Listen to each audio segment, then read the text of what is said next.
welcome to our very first Pilates chat with the man, the myth, the legend himself, our CEO and co-founder, Mr. Jade Winter. Entirely too kind, Phoebe, but thank you for that lovely introduction. You do pay me, you do pay me. How are you going today? Fantastic. Good. Looking forward to this. Good. Yeah. Good, you should be.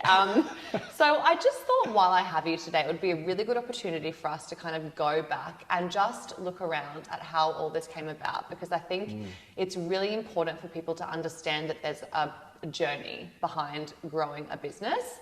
And you have to crawl before you can walk. So I kind of wanted to just go through your story with you a little bit today and just let them get to know you a little bit better. Sounds great. So firstly, I'm very curious to know, what did your life look like pre-SP? Oh, pre-SP. Well, I was swimming a lot. So before, I guess, SP world, I was a swimmer.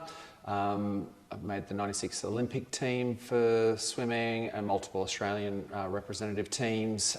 So yeah, I was fortunate to travel the world and learn a lot of lessons from swimming that then carry over into business. And you know, yeah, after swimming, I then went into a phase of personal training. And look, I derived a lot of enjoyment from that. However, there was I just wanted more. You know, I wanted to be able to help people more. Yeah. And I think that really is what sparked this whole journey, just that desire to help others, help others with their health, fitness, wellness, because it had been such a big part of my life, you know, and I wanted to, it was who I was, it was what I did, and I really wanted to, you know, to help other people on their journey as they discover fitness or they embrace fitness. Yeah.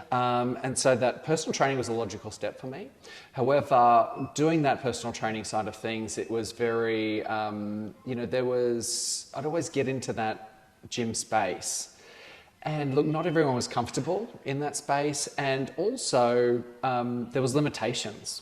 Do you know what I mean? There was limitations with the equipment and just the methodology. But you know, I was also at that time, you know, through swimming, I was exposed to Pilates as a form of cross training, and it served me extremely well. You know, when I look back on my swimming, and when I was swimming my absolute fastest when I was doing Pilates as a cross training tool.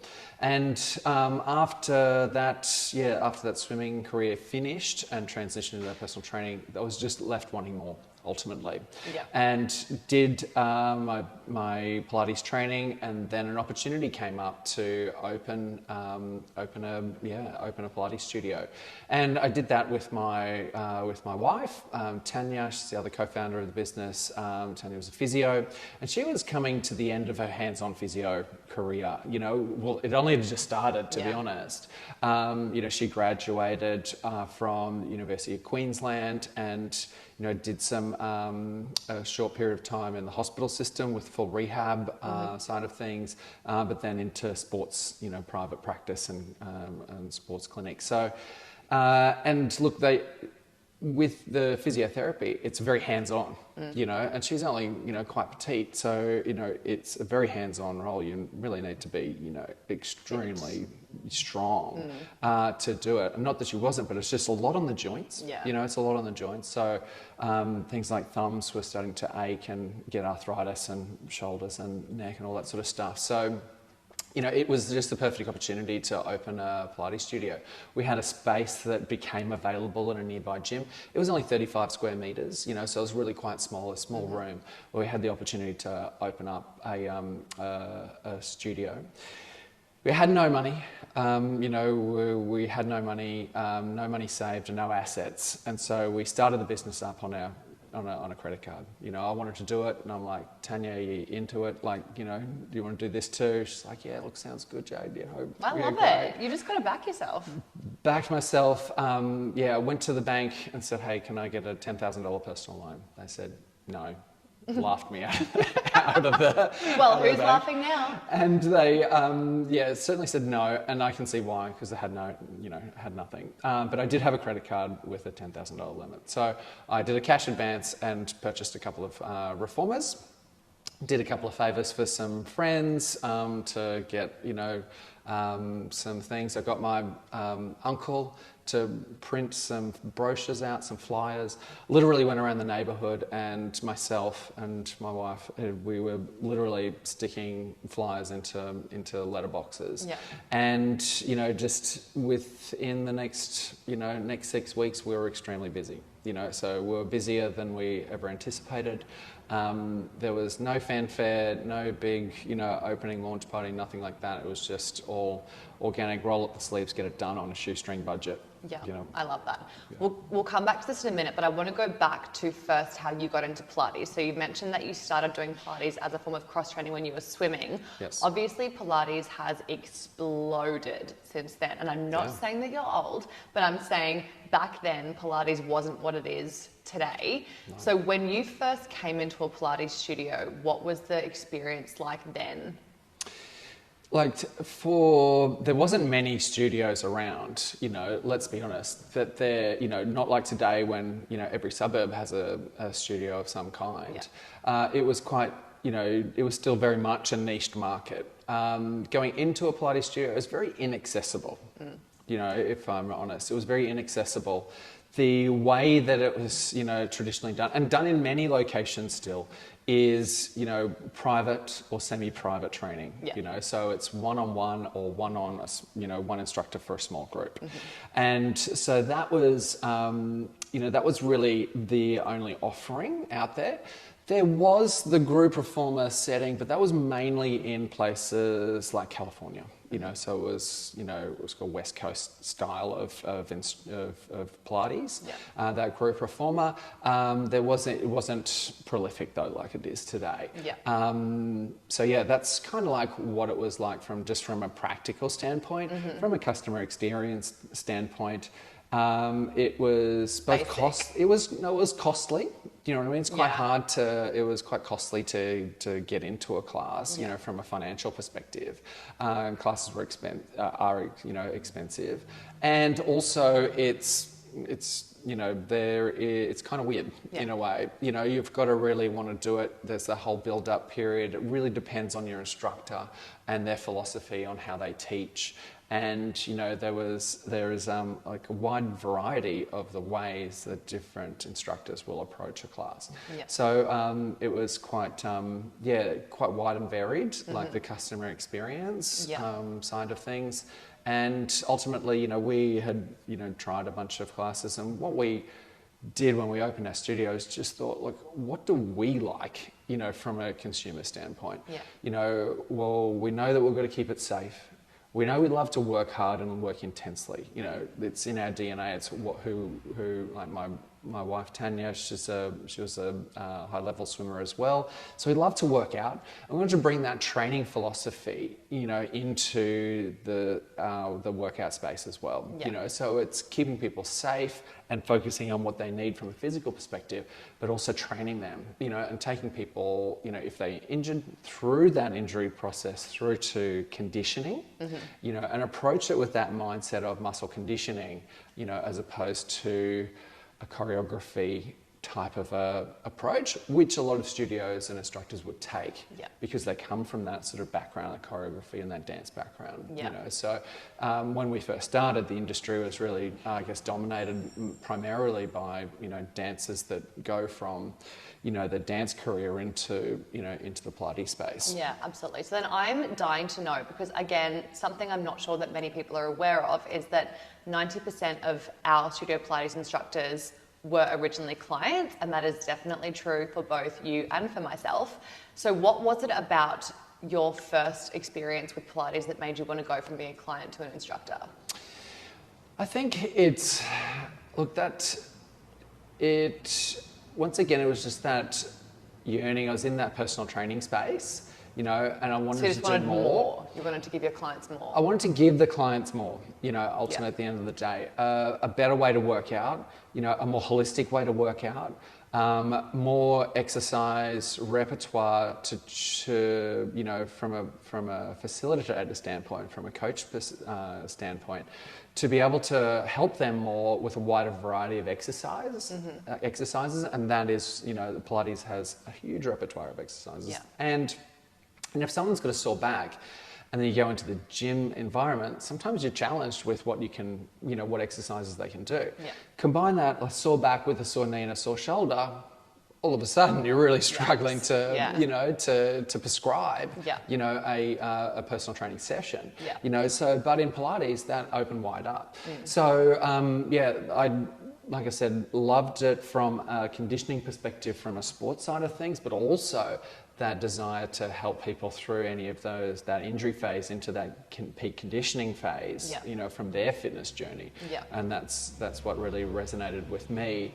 And look, I just simply love the workout. Yeah. I've never experienced a workout that burns so intensely, so bloody quickly. Yeah. Especially anything quad related. I taught knee stretches last night and there was so many swear words being thrown around. Maybe by you as well as the customers. It's all good. It's like it lights those muscles on fire instantly, and I really love hearing that, because I think it's really important for men to know that Pilates can be a really hardcore workout. And once you get a man into the studio, they're converted, but it's getting them into the studio initially that I guess is the challenge. For sure. Yeah. For sure. And that whole mindset that Pilates is for chicks, I think, that is so 2018, let's just face it, So, it is, having the mindset of this is, and look, some studios will go down that sort of choreography route, that is not us. We're here for peak conditioning, doing it safely and approaching it in a different way, and that's why this type of workout, I think, is perfectly suited for blokes who want to, to focus on a more holistic training regime, and add it into their repertoire. And I'm not saying, give away the weights, just add this to it and you've got a much broader, spectrum of conditioning, of physical conditioning that you're focused on.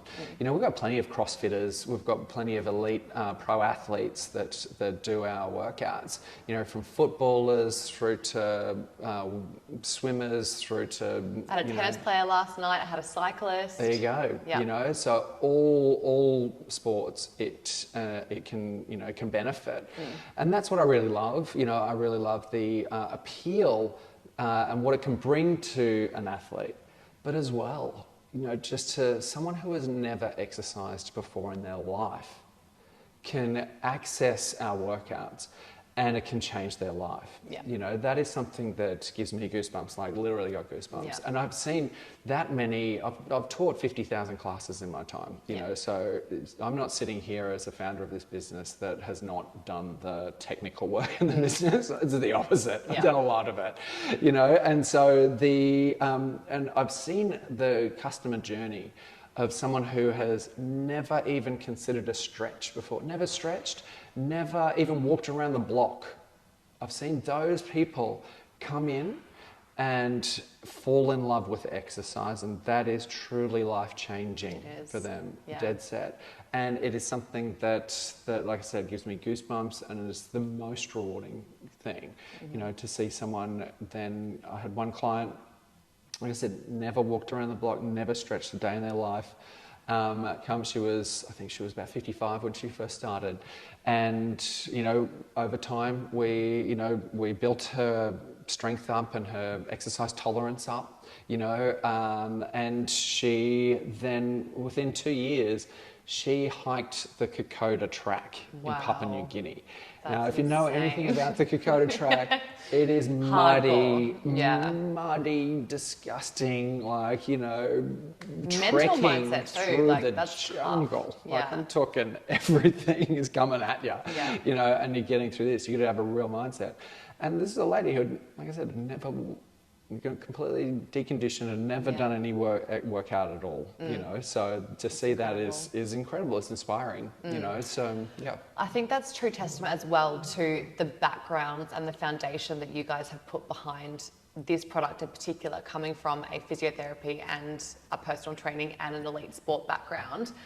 Just going back quickly again, how did you meet Tanya, who then became your wife?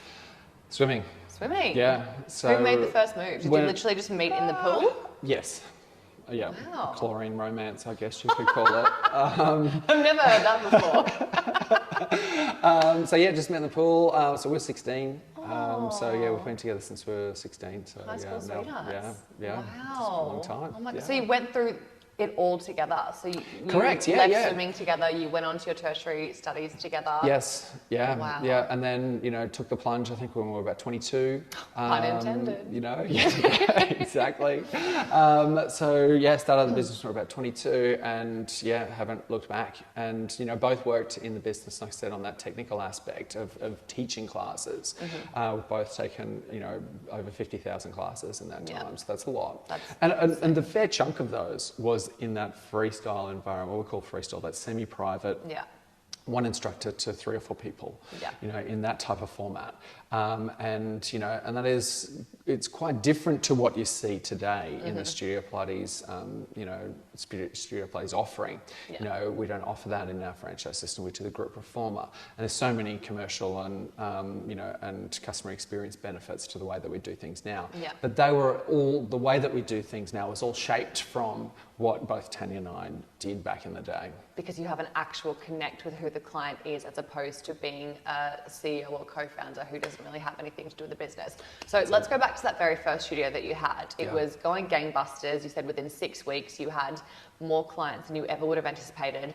At what point did you both sit back and realize, like, oh shit, this is something bigger than we thought?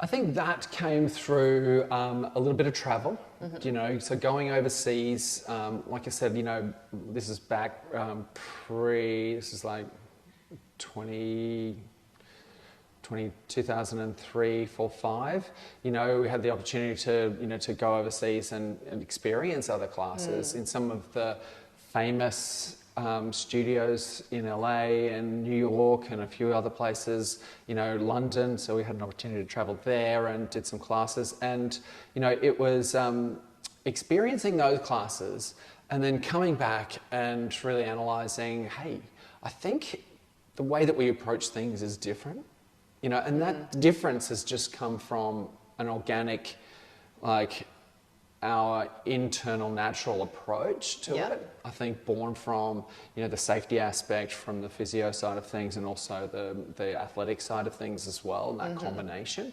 And that approach to muscle conditioning and training, focusing on this as a strength training modality, and that has always been our mindset and our focus. So I think that aha moment was slow and organic. And it was then driven by an ambition to the realization that we do things differently, and the ambition to want to see that spread.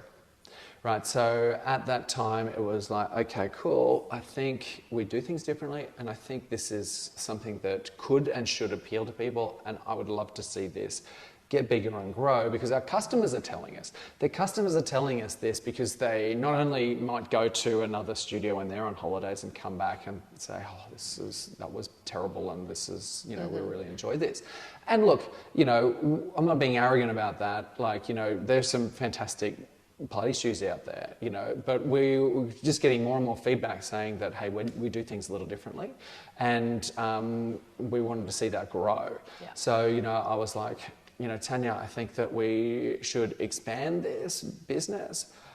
But before that, we had to master it, right? So we had to master what we were doing. And when I was looking at the way that we do things objectively, there was fundamental challenges that we faced from an operational standpoint that I couldn't see scale. I couldn't see us, would just be simply scaling a headache. It would be scaling a headache. Which is what mitigates a lot of people from choosing to expand a business or even acting on an idea they might have. Hell yeah. Yeah, because it's just too much, you know what I mean? It's too much workload. So I just went through a period of really, of analysing those pain points that we were experiencing. Because as well, at that time, we had bootstrapped everything and continue to this day to bootstrap everything. And we were like, okay, well, the best way, realistically, to expand this company is to go down a franchise route. as opposed to opening heaps of studios ourselves and, and doing it that way. So franchising was the most sensible approach for us. But, then when studying the franchise, I dove deep into the education space on franchising and ultimately what a franchise needs in order to be successful. Yeah. Do you know what I mean? 100%. Like at scale. It's one thing for one business to be successful, but then to scale that is a different story. So it has to, look at things like, efficiency, at, return on investment, payback periods, all these things that need to go into just the core fundamentals of, is this business franchisable? Yeah. Is this business able to be franchised? And what I see as being able to withstand the rigors of franchising. And when I say that, I mean, can the everyday person run one of these businesses? Yeah. Or is this so far, unique that you have to hire, tertiary trained people, and if that is the case, cool, but then you're just narrowing the appeal, Yeah. narrowing the ability for people to be able to become franchise owners. Yeah. And that wasn't, we wanted to make it simple, effective, profitable commercial enterprise that benefited the owner. And so that's where we went through that, like I said, dove deep into that commercial or that education space to gain an understanding of what it really means to be a franchise business, and did all the courses that I possibly could. And at that time, then I'm like, okay, we would just, we'd moved into this new space, renovated it, and had this opportunity. We actually transplanted our small group and semi-private sort of training into our new premises, and we added the group reformer at that time. And when we did that, that was a real light bulb moment, because what we created was what we call the SPTV now. So I think we'll dedicate an entire episode, Cool. I think, into SPTV Yes. and then the education arm and things like that as well. Yes. But that's incredible, because I also don't know that people realise that in the same way the Studio Pilates workouts are designed to be accessible for everybody, whether you are that 50-year-old, more mature age woman who's never exercised, or you are a 16-year-old elite swimmer, the workout's able to be completed by anybody. Yes. And that's the way you also created the franchise business model, so that it can be invested, operated and owned by anybody. And so obviously your product was incredible, because you both obviously came from the fitness physio background. You had an innate knowledge of anatomy in the body and things like that, but you didn't have any prior business experience before you started your own studio. How long between deciding you wanted to franchise the business to then actually opening the first franchise, how many years was that, and what did those years look like? I think that's probably about 4 years. Okay. Of just you non-stop learning, cramming, reading, doing courses, writing manuals. Yep. So educating myself, but also then, writing manuals in preparation for that first franchise. Yeah. Drove my wife bonkers. But we're also then writing manuals as well for, for the education sort of side of things as well. So really developing manuals and training platforms, but also proof of concept, right? So when we first, reinvented the way that we did things, we certainly didn't then just rush out and grant a franchise, right? Because I wanted to ensure that the business could turn enough profit for that owner to have a fully managed business, so maybe not even working in it, and that business to then pay back the initial investment within a short period of time. Yeah. Right. So in order for that to happen, it has to be spitting out a lot of profit. Yeah. Yeah. And in order for it to do that, it needs to be efficient and a lean business. And it needs to be obviously commercially successful, enough revenue coming in and enough profitability to be able to pay back that initial investment. And that time frame, a franchise shouldn't really be a franchise if that time frame is 5 years or more. No. So we need to bring that as, right down. I mean, 5 years is probably maximum, depending on, of course, the investment level and that sort of thing. But for, our type of business, it should be, under 5 years. And so we wanted to make sure that it was well and truly under 5 years. I'm talking like, 1 year, 2 years, and I wanted to be confident that, or even less, and it could do that consistently. So I wanted to prove that up prior to it even granting a franchise, prior to, because I just wanted to be successful. How do you prove that without opening one? So we had our initial working model. Yeah, so I just wanted to see that run and run successfully for a long period of time prior to granting a franchise, and make sure that it was, the numbers were adding up. Yeah. And it wasn't just a one-off. Do you know what I mean? It wasn't just like the first year it boomed and then dropped. Okay, well, that's not going to work. That's just scaling a headache. I'm going to grant a franchise, and that person's also going to experience that. Yeah. So I wanted a good few years of testing under the belt before issuing a franchise. Yeah, and it's hard to believe that today, when there is 79 studios open around 4 countries, about to expand into a 5th country, there'll be 100 studios open before we know it, that going out and finding that very first studio. How did you find a investor to open a studio when there wasn't an incredible amount of brand awareness about your product yet? Yeah, that was, once again, just organic and proof of concept, you know what I mean? Our very first franchisees, Jeff and Gudrun, were our first franchisees, and they opened in Hamilton and Brisbane, so just across the river from here. And it's still there? Still there. And they were a little older. I think they were probably 65 and nearly 70, and they were, in the fitness, very active into the fitness side of things as well. They were both accountants, and they wanted to, they wanted to take that next, still stay active and do a business that filled them up. Yeah.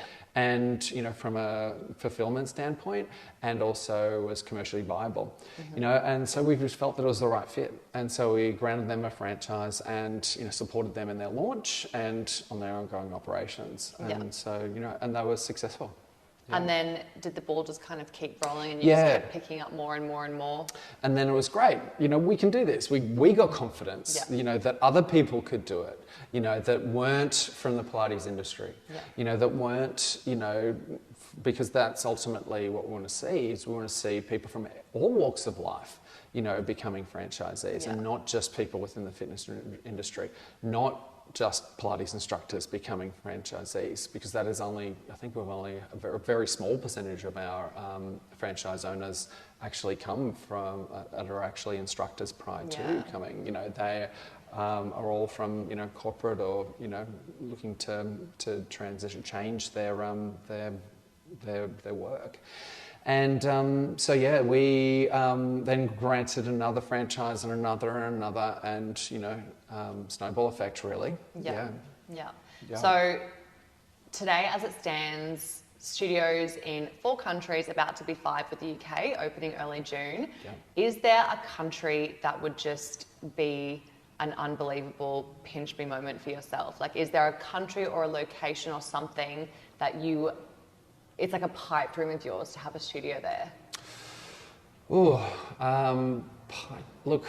I don't know about a pipe dream or the pinch me moment. I think, look, for me, to see every studio stand up is a pinch me moment. When any new studio opens, I think it's just an amazing thing, because every new community that we open up in, that's a community that we can help to impact and we can change the lives of some people locally. Yeah. You know, for me, it's not really necessarily about, you know, oh, I want to open in Beverly Hills, or I want to open in, you know, here or there or whatever. You know, there has been plenty of pinch me moments along the journey already. Yeah. I'm sure there is more to come.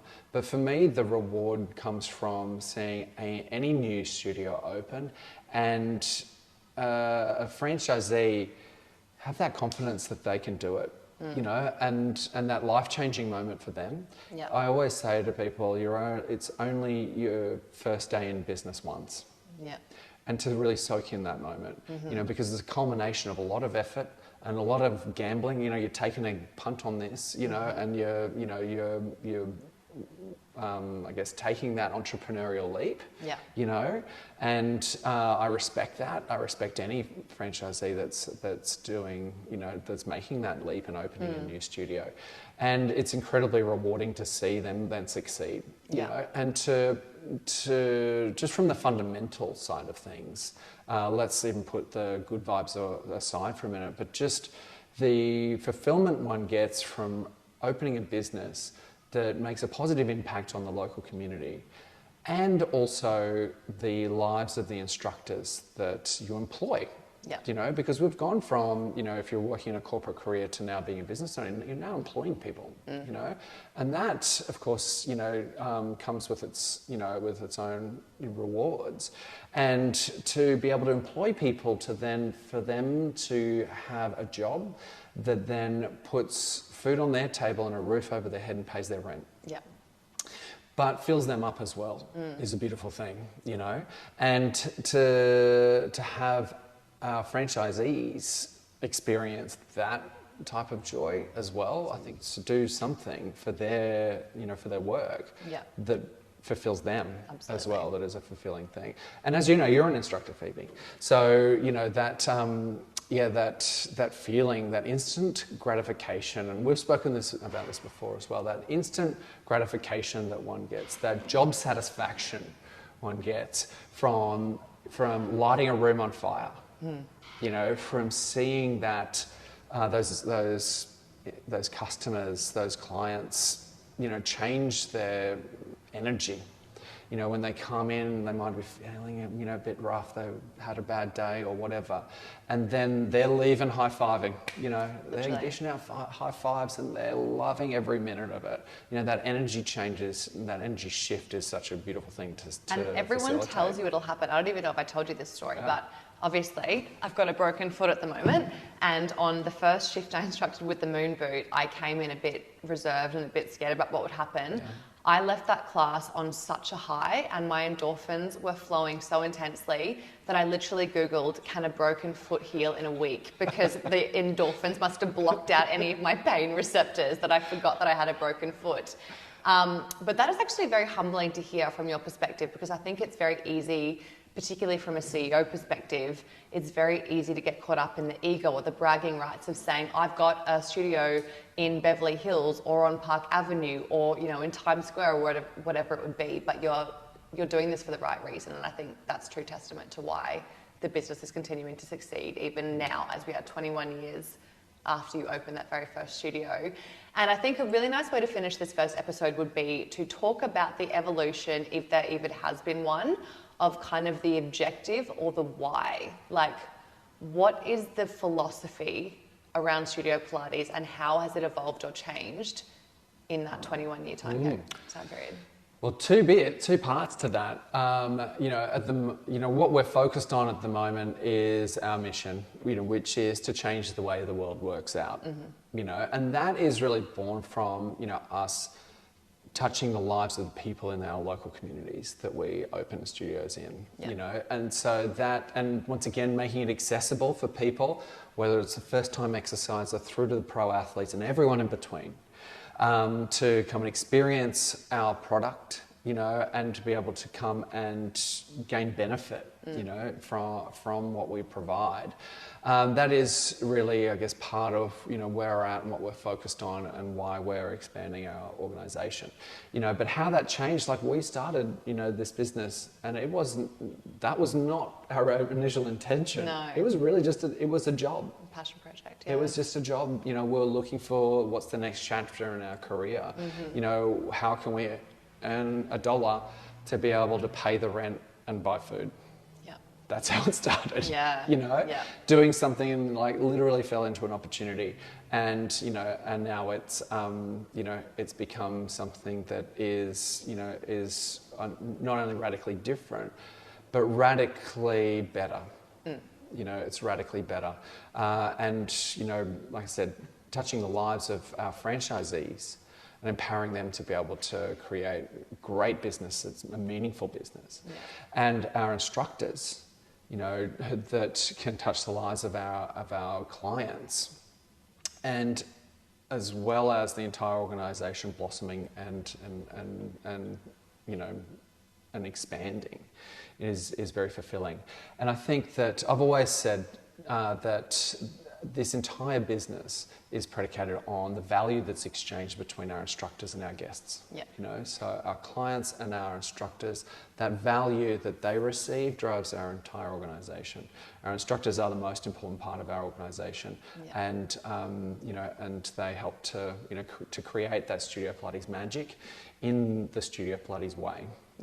And I think that's something that we'll touch on, as I said, in follow-up episodes. I think it'd be really advantageous to do one on the Training Academy, on SPTV, on every little facet, but I think that's a really great way to end.